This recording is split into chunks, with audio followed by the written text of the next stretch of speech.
বিষয়টি নিয়ে আলোচনা করব। সে বিষয়টি হচ্ছে আমরা যে এ দেশটিতে এসেছি অভিবাসী হয়ে, নানা ধর্মের মানুষ, নানা বর্ণের মানুষ। আমাদের নিজেদের অধিকারগুলো কিংবা আমাদের কথা বলার জন্য, আমাদের অধিকার আদায়ের জন্য আমরা কি করি? কিংবা আমাদের অধিকারগুলো কি এমনি বাস্তবায়িত হয়ে যায় এ দেশটিতে? সে বিষয় নিয়ে যারা কাজ করেন তাদের মধ্য থেকে আমরা আজকে পেয়েছি জয়নাল আবেদীন। তিনি হচ্ছেন বাগের প্রেসিডেন্ট এবং আমি একটু বলে রাখতে চাই বাংলাদেশ আমেরিকান অ্যাডভোকেসি গ্রুপ বাগ অনেক কাজ করেছে আমাদের জন্য। তবে সবচেয়ে বড় বিষয় যেটি হচ্ছে মুসলমানদের অধিকার আদায়ে এখানকার আইন প্রণেতাদের সাথে যে দর কষাকষি কিংবা যে নীতি নির্ধারণী যে বিষয়গুলো সেগুলো দক্ষতার সাথে করছেন বলে আজকে আমি বলে থাকি যে ঈদের সময় আমরা ছুটি পেয়েছি, আমার বাচ্চা স্কুলগুলোতে হালাল খাবার পায়। অনেকগুলো বিষয়ই আছে। শুরুতে আমি একটু জানান ভাই জানতে চাই কেমন আছেন? আলহামদুলিল্লাহ, আসসালামু আলাইকুম। আপনি কেমন আছেন? এই তো আলহামদুলিল্লাহ ভালো আছি। আমি একটু জানতে চাই আপনার কাছে যে আমরা অনেক সময় মনে করি যে সহজেই আমার বাচ্চাটি হয়তো স্কুলগুলোতে হালাল খাবার পায়। কিংবা এটি খুব সহজেই হয়ে গেছে। আসলে গল্পগুলো কিন্তু এরকম নয়। আপনাদের মতো যারা নেপথ্যে কাজ করেন, তারা আলবেনিতে যান, তারা ওয়াশিংটনে যান, গিয়ে আইন প্রণেতাদের সাথে দর কষাকষি করেন, এখানকার জরিপ নেন, মানুষের কথা শোনেন। তো বাগের কার্যক্রম নিয়ে আমি একটু জানতে চাই। তারা আসলে কি করে? ধন্যবাদ। প্রথমে আমি ধন্যবাদ জানাচ্ছি, কৃতজ্ঞতা জানাচ্ছি দ্য নূপুর চৌধুরী শো যারা এই মুহূর্তে দেখছেন এবং পরে অনলাইনে অফলাইনে বিভিন্নভাবে সামাজিক যোগাযোগের মাধ্যমে এই অনুষ্ঠানটি দেখবেন। এটা আমার অত্যন্ত একটা প্রিয় শো। নূপুর চৌধুরী প্রতি শুক্রবার হাজির হয়ে যান বিভিন্ন বিষয় নিয়ে। তো আজকে আমি কৃতজ্ঞতা জানাচ্ছি বাগের পক্ষ থেকে, বাংলাদেশি আমেরিকান অ্যাডভোকেসি গ্রুপের পক্ষ থেকে আমাকে আমন্ত্রণ জানানোর জন্য। তো আপনি যে কথাটি বলছিলেন যে বাগ বা বাংলাদেশি আমেরিকান অ্যাডভোকেসি গ্রুপের কার্যক্রমটা কি, মূলত আপনারা জানেন, আমরা সবাই জানি, যদি সন্তান না কাঁদে মাও দুধ দেয় না, কারণ মাকে তো বুঝতে হবে যে সন্তানের প্রয়োজন আছে। তো তেমনি ভাবে আমরা যেহেতু এই দেশে আমরা ইমিগ্রেন্ট কমিউনিটি, আমাদের পক্ষে কথা বলার, আমাদের দাবি দাওয়াগুলো মেইন স্ট্রিমে যাদের কাছে গেলে আদায় হবে সেইভাবে উপস্থাপন করার তেমন কোনো মাধ্যম ছিল না বা খুবই অপ্রতুল। সেহেতু 2010 সালের দিকে এই বাগ বাংলাদেশি আমেরিকান অ্যাডভোকেসি গ্রুপের জন্ম হয় এবং সেই থেকে বাংলাদেশি আমেরিকান অ্যাডভোকেসি গ্রুপ মানে কমিউনিটির সর্বাত্মক সহযোগিতায় এবং আপনারা যারা সাংবাদিকতা করেন, পত্রপত্রিকা, মিডিয়া সাথে সংশ্লিষ্ট আছেন, আপনাদের সহযোগিতায় আমরা গত 21শে মে 10ম বারের মতো আলবেনিতে অ্যাডভোকেসি করে আসি। অর্থাৎ আমাদের এই যে অ্যাডভোকেসিটা, এটা ইয়ারলি একবার হয় আলবেনিতে। এটা আমাদের অত্যন্ত সিগনেচার প্রোগ্রাম। বাট আমরা শুধু সেখানেই সীমাবদ্ধ নই। আমরা নিউ ইয়র্ক সিটিতে, নিউ ইয়র্কের স্টেট আলবেনিতে এবং ওয়াশিংটনে আমরা অ্যাডভোকেসি করে থাকি। মূলত আমাদের মূল প্রতিপাদ্য বিষয় হচ্ছে, দাবি হচ্ছে যে আমাদের মতো ইমিগ্রেন্ট কমিউনিটি যাদের ভয়েস নাই, এই ভয়েসলেস মানুষগুলোকে ভয়েস দেওয়া, আমাদের দাবি দাওয়াগুলোকে যথাযথ কর্তৃপক্ষের কাছে তুলে ধরা, আমাদের আইন প্রণেতাদের কাছে সেটাকে উপস্থাপন করা এবং তাদের সমর্থন আদায় করা। যেমন আপনি যে বিষয়টি উল্লেখ করছিলেন যে কোনো কিছুই সহজে আদায় হয় না, সেজন্য দরকার একটি প্রক্রিয়াগত সংগ্রাম। এখন সংগ্রাম করা, আমরা যেমন বিভিন্ন সময় মিছিল করেছি বাংলাদেশে বা দাবি দাওয়াগুলোর জন্য স্মারকলিপি দিয়েছি, এক এক দেশের কালচার এক এক রকম। সেহেতু আমাদেরকে আমেরিকান মেইন স্ট্রিমে যেভাবে আইন প্রণেতারা আমাদের দাবি দাওয়াগুলো, আমাদের প্রয়োজনগুলো, আমাদের সমাজের চাহিদাগুলো, আমাদের কমিউনিটির ডিমান্ডগুলো তারা জানবে, বুঝবে, শুনবে এবং এর যথার্থতা বিবেচনা করে আমাদেরকে সময় মতো সেটা উপহার দিবে। এই কাজটি বাগ করে থাকে। আমি এই ক্ষেত্রে একটু অতীতের বিষয়টি একটু জানতে চাই যে বাগের সফলতা এ পর্যন্ত কি কি? ধন্যবাদ। এ পর্যন্ত যেমন নিউ ইয়র্ক সিটির স্কুলগুলোতে হালাল ফুড পাচ্ছেন আপনি। আপনার মেয়েও স্কুলে অধ্যয়ন করছে, জানেন যে এই পর্যন্ত এখন 104টা স্কুলে নিউ ইয়র্ক সিটিতে হালাল ফুড দেয়া হচ্ছে, হালাল এবং কোশার ফুড। এবং আমরা নিউ ইয়র্ক সিটিতে 2014 সন থেকে আমরা নিউ ইয়র্ক সিটিতে ঈদের 2 দিনের ছুটি পাচ্ছি এবং গত বছর সম্প্রতি আমরা নিউ ইয়র্ক সিটিতে আজান দেওয়ার অনুমতি পেয়েছি, যেটা এই রমজানে, যেটা এপ্রিলে রমাদান পার হয়ে গেল, প্রতি শুক্রবারে আমরা পাচ্ছি, এবং রমজান মাসে আমরা ইফতারের সময় আজান দেওয়ার সুযোগটা পাচ্ছি। এছাড়া যেমন গার্ব বিল, যেটা ছিল যে নিউ ইয়র্ক স্টেটে একসময় যদি দাড়ি টুপি পরে অথবা ইমাকা পরে অথবা টারবান পরে যারা কাজ করে তাদেরকে নিগৃহীত করা হতো, তাদেরকে চাকরিচ্যুত করা হতো। যেই বিষয়টা 2019 সালের 19শে আগস্ট গভর্নর কুমো সিগনেচারের মাধ্যমে আইন পাস হয়েছে। সেই বিলটি বাংলাদেশি আমেরিকান অ্যাডভোকেসি গ্রুপের বিল। আমরা সেই কাজটি করতে পেরেছি। আপনারা আরো শুনে খুশি হবেন, আপনারা জানেন যে বর্তমানে নিউ ইয়র্কের ইস্টার্ন কোর্টে একজন ফেডারেল জাজ, বাংলাদেশি বংশোদ্ভূত মুসলমান একজন জাজ নূপুর চৌধুরী, উনি সার্ভ করছেন। এই নূপুর চৌধুরীর অ্যাপয়েন্টমেন্টের জন্য আমরা ফেডারেলে, অর্থাৎ আমাদের নিউ ইয়র্কের যে দুইজন সেনেটর, সিনেটের মেজরিটি লিডার চাক শুমার এবং গিলিব্রান্টের কাছে আমরাই বাংলাদেশি আমেরিকান অ্যাডভোকেসি গ্রুপ প্রথমে দাবিটা উত্থাপন করি, এবং ধীরে ধীরে সেই দাবিটা আলোর মুখ দেখে এখন বর্তমানে গত 10ই মে উনি শপথ গ্রহণ করে, এবং এর মাধ্যমে উনি ফেডারেল কোর্টের একজন বিচারক হিসাবে, একজন মুসলমান সেকেন্ড মুসলিম জাজ হিসাবে উনি সার্ভ করছেন। তো এই যে বিষয়গুলো, এছাড়া আরো অনেক কিছু, আমরা শুধু মুসলমানদের জন্য কাজ করি না, শুধু ইমিগ্রেন্ট কমিউনিটির জন্য কাজ করি না, আমরা এনভায়রনমেন্টের জন্য কাজ করি। যেমন আপনারা জানেন আজকে যে এনভায়রনমেন্টের যে বিষয়টা সামনে চলে এসছে, বাংলাদেশের মতো একটা দেশ অত্যন্ত অদূর ভবিষ্যতে একটা ক্ষতির সম্মুখীন হতে পারে, এবং এইভাবে অনেকগুলো দেশ। তো আমরা সেটার জন্য কাজ করছি। মিনিমাম ওয়েজ খরচের সাথে সামঞ্জস্য রেখে যাতে প্রতি বছর মিনিমাম ওয়েজটা বাড়ানো হয়, সেজন্য আমরা কাজ করে যাচ্ছি। এবং আমরা সম্প্রতি যেই কাজ করে যাচ্ছি সেটি হচ্ছে যে নিউ ইয়র্ক সিটিতে আমরা ঈদের ছুটি পেলাম, হালাল ফুড পেলাম, কিন্তু নিউ ইয়র্কে মোর দেন 1.5 মিলিয়ন মুসলিমের বসবাস এই নিউ ইয়র্ক স্টেটে।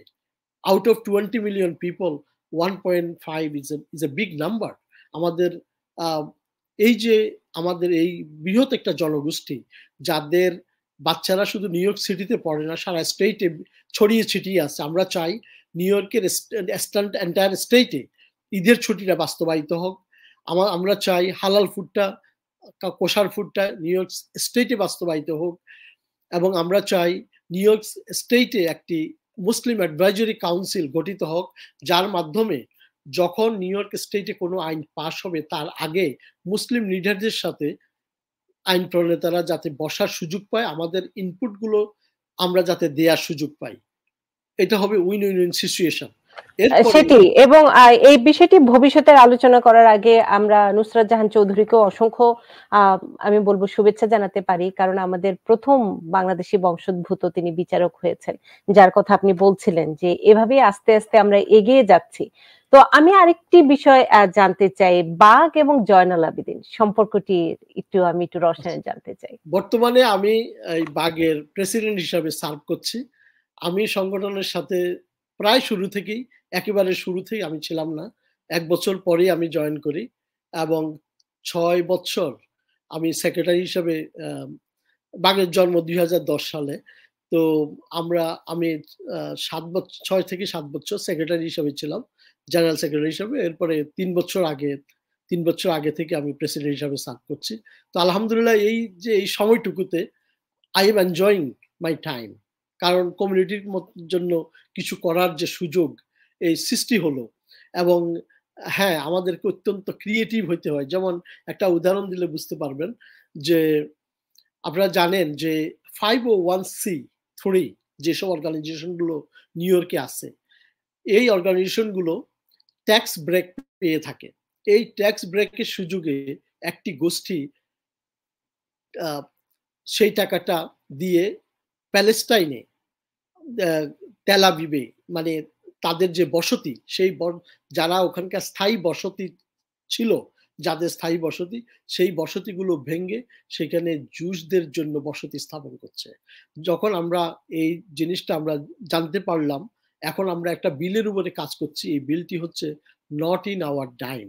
অর্থাৎ আমাদের এই ট্যাক্সের যে লুফলের একটা সুযোগ নিয়ে যাতে আমাদের নিউ ইয়র্কের পয়সাটা, নিউ ইয়র্কের অর্থটা কোনো অবস্থায় বাইরের কোনো দেশে যেতে না পারে। সেই বিলটা আমরা কাজ করছি বর্তমানে। আমরা কাজ করছি, আপনারা জানেন যে গত ৭ই অক্টোবর যখন প্যালেস্টাইন এবং ইসরায়েলের মধ্যে যখন যুদ্ধটা ব্রোক ডাউন হলো, আমাদের ছেলেমেয়েরা regardless of Muslim, non Muslim, even Jewish ছেলেমেয়েরা তারাও ক্যাম্পেইনে তারা অংশগ্রহণ করেছে, যার ফলে তাদেরকে নিগৃহীত করা হচ্ছে। নিউ ইয়র্ক সহ বাংলাদেশ, ইউএস এর বিভিন্ন ইউনিভার্সিটিগুলোতে তাদের ডিপ্লোমা হোল্ড করে রাখা হচ্ছে। অনেককে ডিপ্লোমা দেয়া হয়নি, অনেককে গ্রাজুয়েশন সেরিমনিতে অংশগ্রহণ করতে দেয়া হয়নি। এই ধরনের পানিশমেন্ট, এবং অনেককে অ্যারেস্ট করা পর্যন্ত হয়েছে, অ্যারেস্ট হয়েছেন, এবং ভবিষ্যতে তাদের চাকুরির ক্ষেত্রে হয়তো কিছুটা সমস্যা হইতে পারে।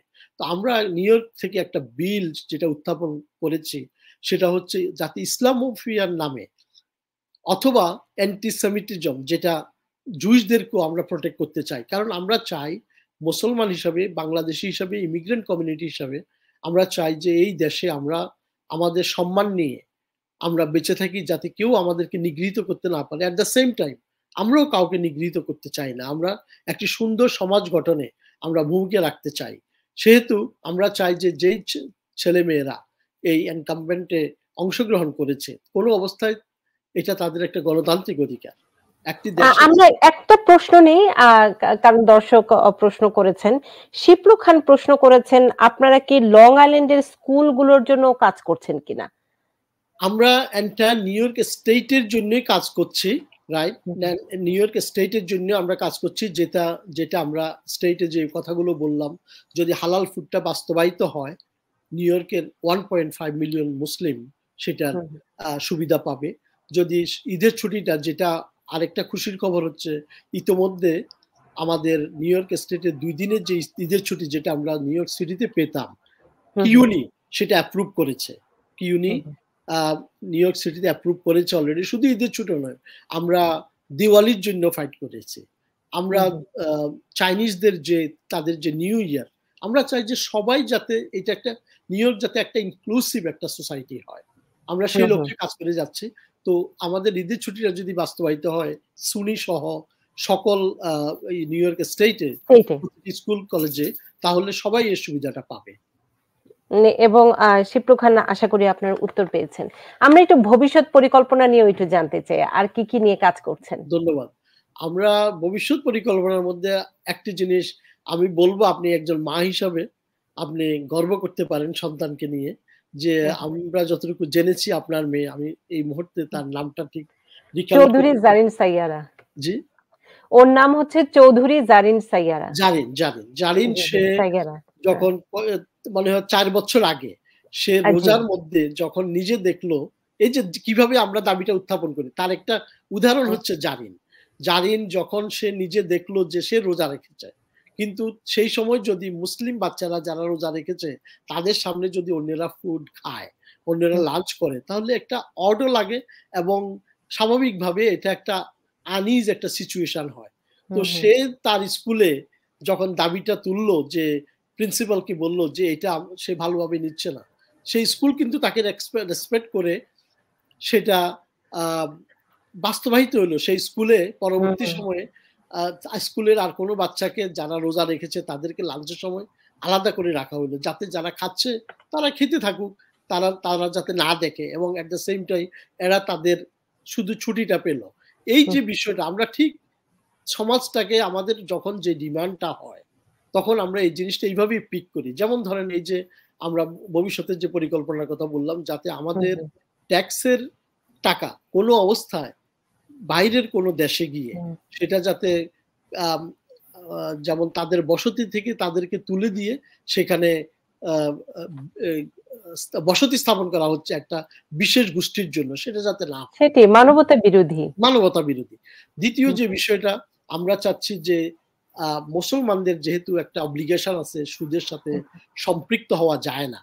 অনেকে হয়তো হয়ে গেছেন, আমরা হয়ে গেছি, সেটা আলাদা ব্যাপার, কিন্তু ভবিষ্যতের জন্য আমরা চাই যে একটা হালাল ইনভেস্টমেন্ট আমরা সেটা চেষ্টা করতেছি নিউ ইয়র্ক স্টেটে। কারণ নিউ ইয়র্ক স্টেটে অনেক ধনবান মুসলমান আছেন যাদের ইনভেস্টমেন্টটা আসলে পৃথিবীর বিভিন্ন দেশে আছে।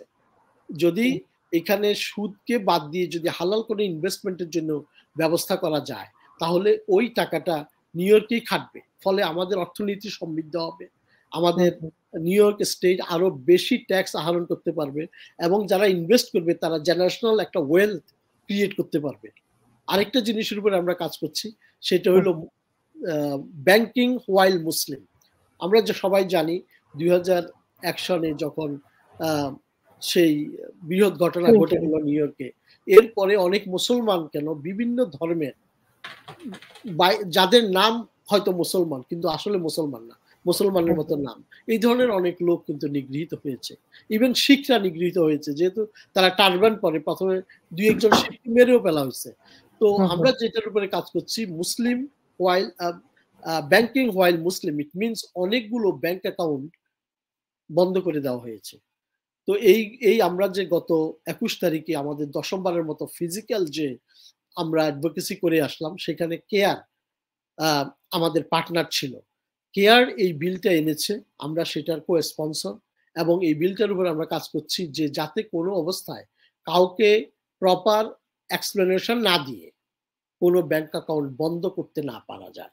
কোনো ব্যাংক ইচ্ছা করলেই একটা ব্যাংক অ্যাকাউন্ট বন্ধ করে দিতে পারে না, যে by this is your name that's why you can not continue banking, that's quite রং।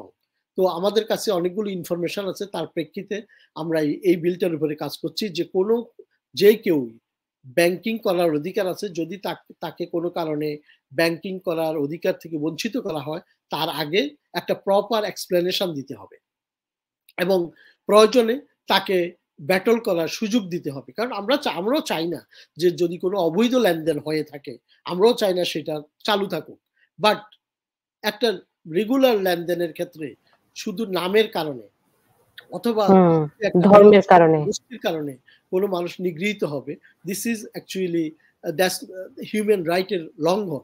আমরা সেটার উপরেও কাজ করছি। এমনি ভাবে অনেকগুলো ইস্যু নিয়ে কাজ করছি, ইনশাল্লাহ ভবিষ্যতে আরো করব, এই হচ্ছে আমাদের পরিকল্পনা।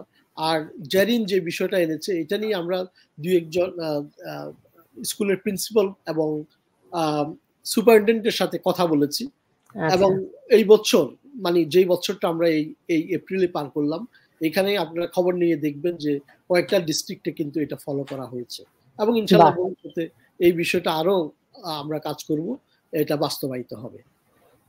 না, অসংখ্য ধন্যবাদ। এই যে সাইয়ারা জারিন যে স্বপ্নটি দেখেছিল সেটি আবার বাস্তবায়নের জন্য আপনারা বিভিন্ন ডিস্ট্রিক্টে কাজ করছেন, সে কারণেই কিন্তু আপনাদের প্রতি অনেক অনেক কৃতজ্ঞতা। যেটি দিয়ে আমি শুরু করেছিলাম, যে কথাটি দিয়ে, যে আমরা অনেক সময় ভাবি অনেক কিছু সহজে হয়ে যায়, আসলে সহজে হয় না। নেপথ্যে অনেক মানুষ কাজ করেন, জয়নুল আবেদিন তাদের মধ্যে একজন, যারা মুসলমানদের জন্য কাজ করে যাচ্ছে নীরবে নিভৃতে। আপনারা কাজ করেন নেপথ্যে, আমি বলবো নেপথ্যের নায়ক যারা ফাইট করছেন আলবেনিতে গিয়ে, ওয়াশিংটন ডিসিতে গিয়ে। আমরা একদম অনুষ্ঠানের আজকে কিন্তু আপনার কাছে অনুরোধ থাকবে, বা যখনই কোনো কার্যক্রম নিবে আপনি আমাকে একটু জানাবেন। আমি চাই আপনার মাধ্যমে দর্শকদের সেই তথ্যগুলো উপস্থাপন করতে, যে দেখেন আমাদের এই অধিকারের জন্য এই মানুষগুলো কাজ করেছে, তাদেরকে একটু সম্মান জানানো, আপনাকে একটু সম্মান জানানো। উপসংহারে আজকে কি বলবেন?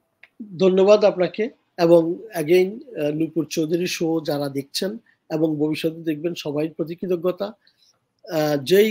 যে আমরা কাজ করলাম, এই যে কাজ করার, আমার যে কাজ করে একটা রেজাল্ট পেলাম অথবা পাবো অথবা চেষ্টা করে যাচ্ছি, এই বিষয়গুলো সমাজে, দেশে আমাদের মানুষের কাছে এনে দেওয়ার জন্য যে আপনারা যে প্ল্যাটফর্ম থেকে কাজ করছেন, শুধু নূপুর চৌধুরী নয়, সব সংবাদপত্র, সকল ইলেকট্রনিক মিডিয়া, সামাজিক মাধ্যম, অর্থাৎ সমাজের সর্বস্তরের মানুষের সহযোগিতায় আমরা কাজ করছি।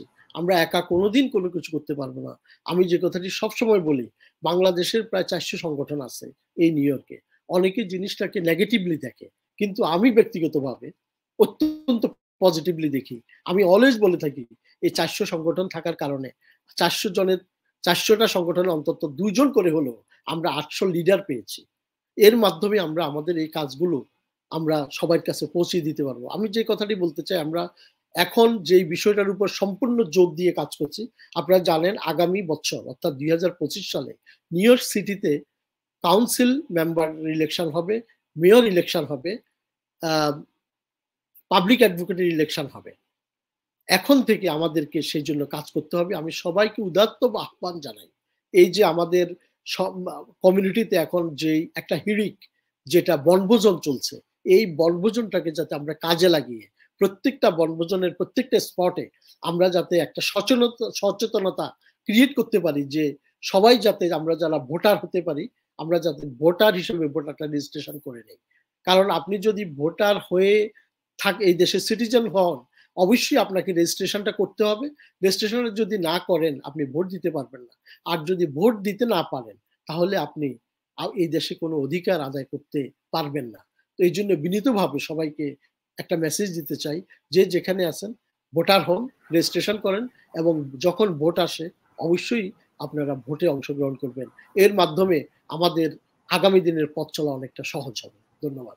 অসংখ্য ধন্যবাদ। খুব সুন্দর একটি প্রসঙ্গ এনেছেন। হয়তো এই প্রসঙ্গটি নিয়ে ভবিষ্যতে আমরা আরো আলোচনা করব, যে ভোট কাউন্ট হয় এখানে কোন কমিউনিটি কিংবা কোন সম্প্রদায়ের মানুষের ভোট ব্যাংক কত, সেই অনুযায়ী আইন প্রণেতারা গুরুত্ব প্রদান করে। তো আমরাও চাই যে সেই অধিকারটি কিংবা সেই সুযোগটি কাজে লাগাতে, যে আমরা বাংলাদেশি মুসলিম এখানে অনেক আছি, আমাদের কথা শুনতে হবে, আমাদের দাবিগুলো মানতে হবে। জয়নুল আবেদিন, আপনি ভালো থাকবেন, সুস্থ থাকবেন, এবং বাঘ নিয়ে আমরা আরো আলোচনা করব, এবং একই সাথে আপনার প্রতি কৃতজ্ঞতায় এবং অনেক অনেক সম্মান। আর তার কারণটি হচ্ছে আপনি কাজ করছেন বলি, আপনারা কাজ করছেন বলি আমরা আমাদের অধিকারগুলো পাই, এবং এই দেশে এসে আমার বাচ্চাটি সেই আমাদের যে সংস্কৃতি কিংবা আমাদের যে ধর্মীয় মূল্যবোধ সেগুলো উপভোগ করার কিংবা সেগুলো উদযাপন করার সুযোগগুলো পাচ্ছে। সে কারণে অনেক অনেক ধন্যবাদ এবং কৃতজ্ঞতা।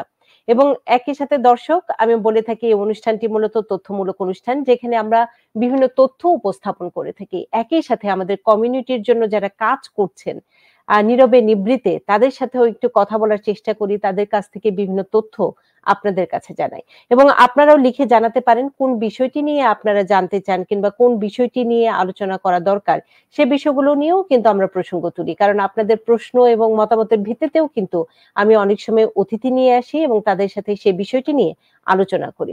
আপনারা